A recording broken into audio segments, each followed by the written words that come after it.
और शुरुआत इस वक्त की सबसे बड़ी खबर के साथ करें। गुजरात की साबरमती जेल से गैंगस्टर अतीक अहमद को लेकर यूपी पुलिस प्रयागराज के लिए रवाना हो चुकी है। तो रवानगी यहां पर सामने आ चुकी है। दोपहर 2:16 पर यूपी पुलिस की गाड़ी अतीक को साबरमती जेल से लेकर निकल गई और यूपी पुलिस के 32 जवान और अफसर अतीक को लेकर जा रहे हैं और अतीक को एक बार फिर सड़क के रास्ते प्रिजनर वैन से प्रयागराज ले जाया जा रहा है। इतना ही नहीं, बायोमेट्रिक लॉक वाले इस वाहन से अतीक करीब 1300 किलोमीटर का सफर तय करेगा।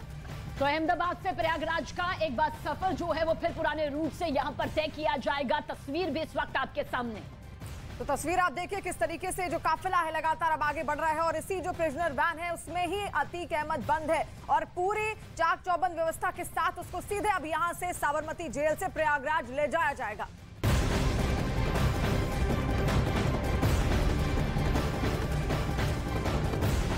तो साबरमती जेल से निकलने के बाद अतीक अहमद का काफिला जहां जहां पहुंच रहा है वहां से न्यूज़ 18 इंडिया हर तस्वीर आप तक दिखा रहा है और कैसे डरा सहमा अतीक अहमद अब प्रयागराज के लिए रवाना हो गया है वो तस्वीरें लगातार आप देखते रहिए। हिम्मतनगर से आगे अब काफिला बढ़ चुका है। अच्छा, नैनी जेल के बाहर यहाँ प्रयागराज में मैं मौजूद हूँ क्योंकि अंत जो है वो यहीं प्रयागराज में होना है, इसलिए मैं यहाँ मौजूद हूँ। लेकिन जिधर जिधर से निकल रहा है काफिला अतीक अहमद का वहां न्यूज़ 18 इंडिया की टीम मौजूद है। उसके पीछे की वजह भी यही है कि क्या हश्र होता है काले धंधों का, क्या हश्र होता है गुनाहों का, वो अतीक अहमद को देखकर कोई समझ सके कि एक वो वक्त भी था जब कानून को भी वो अपने हाथ में लेकर घूमा करता था, लेकिन अब वो वक्त भी आ गया है जब अतीक अहमद को कानून का डर सता रहा है। हिम्मतनगर के आगे फिलहाल बढ़ता हुआ ये काफिला आपको अतीक अहमद का दिखाई दे रहा है। वज्रवाहन के अंदर अतीक अहमद है, उसके साथ पुलिस के अधिकारी है और जो कुछ चल रहा है वैन के अंदर उसकी हर तस्वीर लाइव स्ट्रीमिंग के जरिए कंट्रोल रूम तक भी पहुंचती चली जा रही है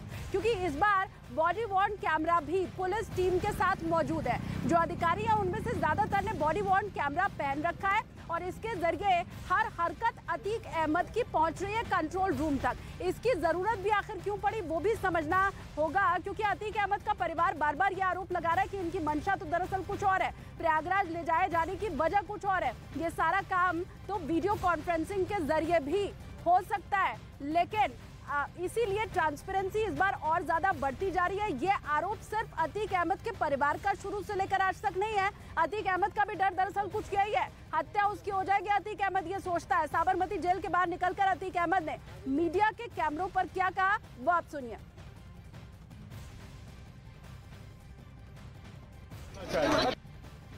मारना चाहिए। मैंने उमेश पाल के हफ्ते में तो वीडियो कॉन्फ्रेंसिंग हो सकती थी और वीडियो कॉन्फ्रेंसिंग के लिए सुप्रीम कोर्ट ने कहा है। अब देखिए, दरअसल अतीक ये जानता है कि उसके गुनाहों का अंत अब हो चुका है और हिसाब किताब की बारी आ गई है, इसीलिए उल्टा आरोप वो पुलिस के ऊपर अब मरता दिखाई दे रहा है। लेकिन ये आज का जो पूरा सफर रहने वाला है और खासकर आज की जो रात रहने वाली है वो अतीक एंड फैमिली के ऊपर बहुत भारी पड़ने वाली है क्योंकि जितनी बार स्पीड ब्रेकर आएगा, जितनी बार गाड़ी रुकेगी, जितनी बार कुछ भी हलचल होगी, अतीक अहमद की ऊपर की सांस ऊपर, नीचे की सांस नीचे रह जाएगी। उसको खौफ शुरू से लेकर अभी तक यही सता रहा है कि उत्तर प्रदेश में बस किसी तरह उसकी एंट्री ना हो जाए।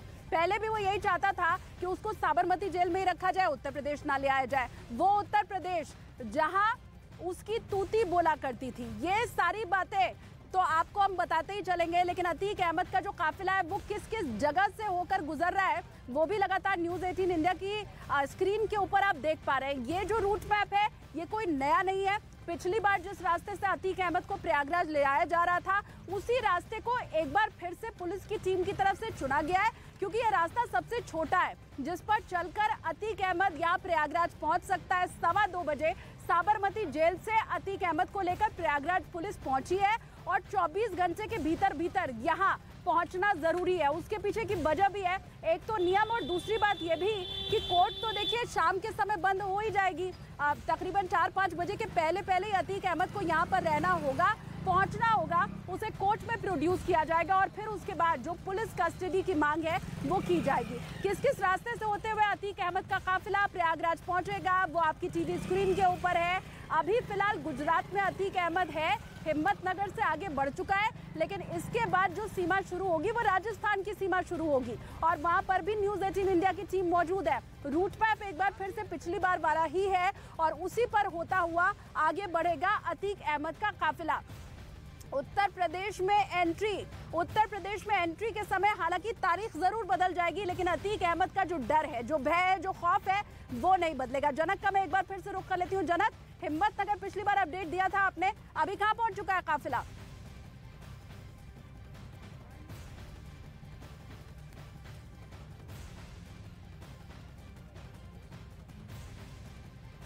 ठीक है, जनक का एक बार फिर से मैं रुख करूंगी, उनसे संपर्क नहीं हो पा रहा है, लेकिन अभी भी गुजरात की सीमा के अंदर ये काफिला है और तकरीबन शाम 6 तो बज ही जाएगा।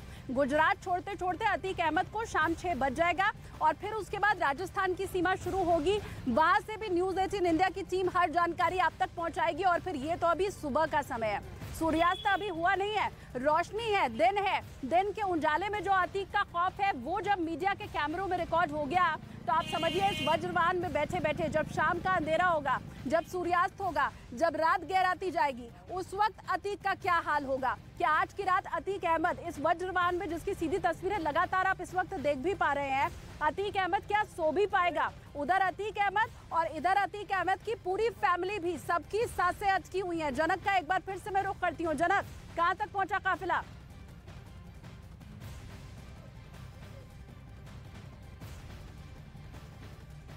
जो कार्रवाई वो करवा रहे हैं या कर रहे हैं, क्योंकि ये मेरे हाथ में तो है नहीं और ये शासन प्रशासन द्वारा हो रहा है। और मैं चाहती हूँ बस कि जो ये ला करके इन्हें जो पूछताछ के लिए कर रहे हैं, तो मैं सिर्फ यही मांग करूँगी कि जो इन्होंने मेरे आदमी और मेरे 2 गनरों की हत्या करवाई है, इस तरह से इनकी जो पूछताछ होगी, पूछताछ जो करना कार्रवाई करें, लेकिन मैं बस यही मांग रही हूँ कि इनकी भी इसी तरह से हत्या कराई जाए।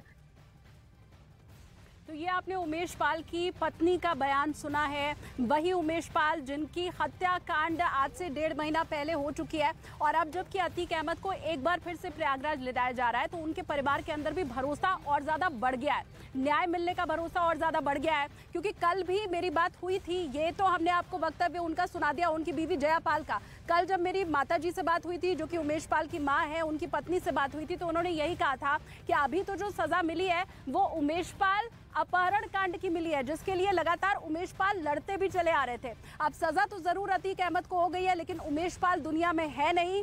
लेकिन अब उस मर्डर कांड की भी जांच पड़ताल आगे बढ़ेगी और इसीलिए अतीक अहमद को प्रयागराज ले जाया जा रहा है। ये तस्वीरें भी लगातार हम आपको दिखाई रहे हैं। अच्छा, उत्तर प्रदेश के उप मुख्यमंत्री से भी हमने बातचीत की, क्या कहा उन्होंने, कैसे न्याय मिलेगा, किस ओर आगे जांच बढ़ रही है, सुन लीजिए आप।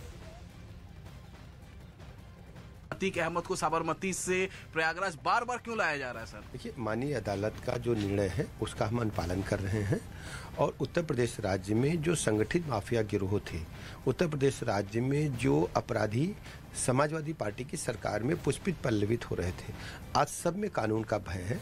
हम सभी अदालतों में जो अपराधियों के खिलाफ पैरवी कर रहे हैं, हमारा अभियोजन विभाग गंभीरता के साथ एक एक मुकदमे की पैरवी कर रहा है।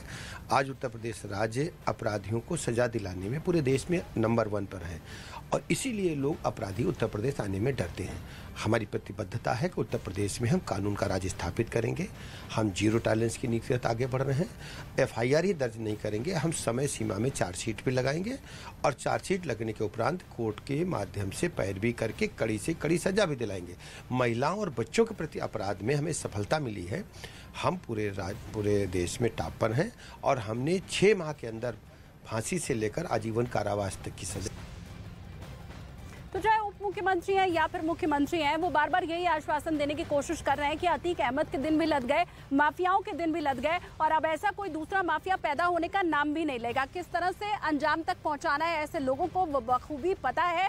आपने अभी उप मुख्यमंत्री का भी बयान सुन लिया। मैं रुख कर लेती हूँ मेरे सहयोगी अमित का एक बार फिर से। अमित, मैं लगातार जितने दिनों से भी प्रयागराज में हूँ, अतीक के सताए हुए जितने भी लोगों से मेरी मुलाकात हुई, वो सब यही कह रहे हैं कि कैमरे के सामने आकर हमारी कहने की हिम्मत, बता पाने की हिम्मत भी इसीलिए हो रही है क्योंकि अतीक एंड फैमिली का हश्र भी हम देख रहे हैं और ये भी जानते हैं कि मिट्टी में मिला देने की अगर बात कही गई है तो वो अंजाम तक भी पहुंचेगी। तस्वीर उसी से जुड़ी हुई गुजरात से फिलहाल आ रही है, उत्तर प्रदेश से भी मिलेगी जब काफिला यहाँ तक पहुंचेगा अतीक अहमद का। अमित,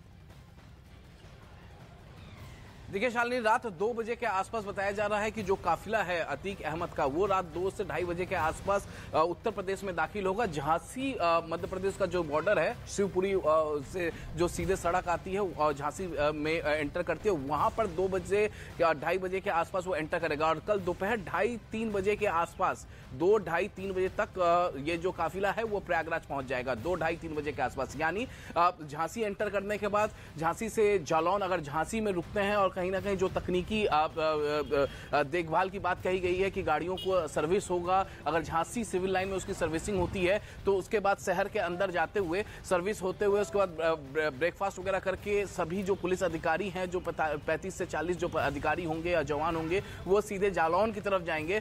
जालौन से बुंदेलखंड एक्सप्रेसवे पे चढ़ेंगे और बुंदेलखंड एक्सप्रेसवे पर 150 किलोमीटर का सफर तय करने के बाद वो चित्रकूट से नीचे उतरेंगे। बुंदेलखंड एक्सप्रेस को छोड़ते हुए चित्रकूट शहर से होते हुए वो सीधे निकल जाएंगे प्रयागराज। और जहां पर प्रयागराज में जो चित्रकूट और प्रयागराज का जो बॉर्डर है, उस बॉर्डर से महज 15 से 20 किलोमीटर की दूरी होगी नैनी जेल का। तो जाहिर तौर पे 2-2:30-3 कल दोपहर में बजी जाएंगे। उसके बाद मेडिकल कराया जाएगा और मेडिकल कराने के बाद जिस तरीके से कोर्ट का आदेश है, कोर्ट में उसे पेश। जिस नैनी जेल तक का पूरा काफिला जाएगा, वो जो रूट्स मैप आपने बता दिया और अंत जहां नैनी जेल पर आपने किया है अमित, उसी नैनी जेल पर इस वक्त मैं मौजूद हूं। और यहीं से जरा आगे जो नैनी थाना है, वहीं पर अतीक अहमद ने सरेंडर किया था सन 2017 में। डर और खौफ उसके अंदर भी था। सरेंडर अतीक अहमद की तरफ से पहले किया गया था, लेकिन इन सब के बीच देखिए, आग अगर कोई लगती है ना तो उसके लिए चिंगारी की जरूरत बहुत होती है। और वो जो चिंगारी है वो अतीक अहमद ने वहीं साबरमती जेल में बैठे बैठे लगा दी थी। अपने बेटे को एक फोन कॉल किया था, पूछा था कर क्या रहे हो तुम। उधर उमेश पाल मेरे नाम को, मेरी इज्जत को मिट्टी में मिला रहे हो और तुम बैठे बिरयानी खा रहे हो। बस यही एक फोन कॉल। उसके बाद कैसे षड्यंत्र रचा गया, उसके बाद कैसे उमेश पाल का मर्डर कर दिया गया, ये सारी गुत्थी सुलझाती हुई एक रिपोर्ट आपको दिखाते हैं।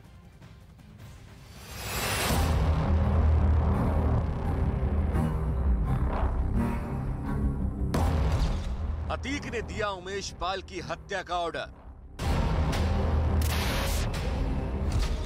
अतीक के बेटे असद ने कत्ल को दिया अंजाम।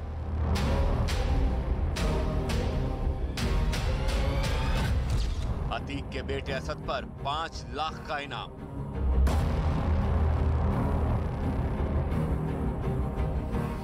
उमेश पाल की हत्या पर बड़ा पर्दाफाश हुआ है। पुलिस सूत्रों के मुताबिक गैंगस्टर अतीक अहमद ने जेल से ही उमेश पाल की हत्या का आदेश दिया था। पुलिस सूत्रों का यह भी दावा है कि अतीक के कहने पर ही 24 फरवरी को उमेश पाल की हत्या की गई थी और इस मामले में अतीक अहमद भी आरोपी है, जो उमेश पाल अपहरण मामले में गुजरात की साबरमती जेल में उम्र कैद की सजा काट रहा है। पुलिस सूत्रों के मुताबिक अतीक ने इस जेल से अपने बेटे असद को इस हत्याकांड से पहले फोन किया था। उस दौरान असद बिरयानी खा रहा था, जिस पर अतीक का गुस्सा भड़क गया और उसने अपने बेटे को उमेश पाल को ठिकाने लगाने का आदेश दे दिया। अतीक ने गुस्से में अपने बेटे असद से कहा, क्या कर रहे हो? अब्बू बिरयानी खा रहा हूँ। तुम्हारा बाप जेल में है और जलालत की जिंदगी जी रहा है और तू बिरयानी खा रहा है। उमेश पाल तेरे बाप को नीचा दिखाने की बात कर रहा है और अब शब्द कह रहा है।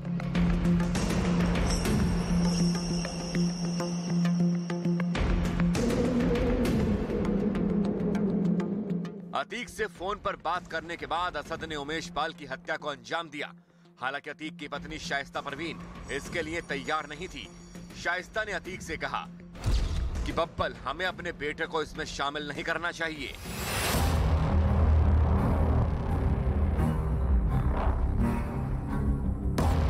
लेकिन जब अतीक अहमद नहीं माना तो शाइस्ता ने असद को उमेश पाल के कत्ल को अंजाम देने की जिम्मेदारी सौंप दी।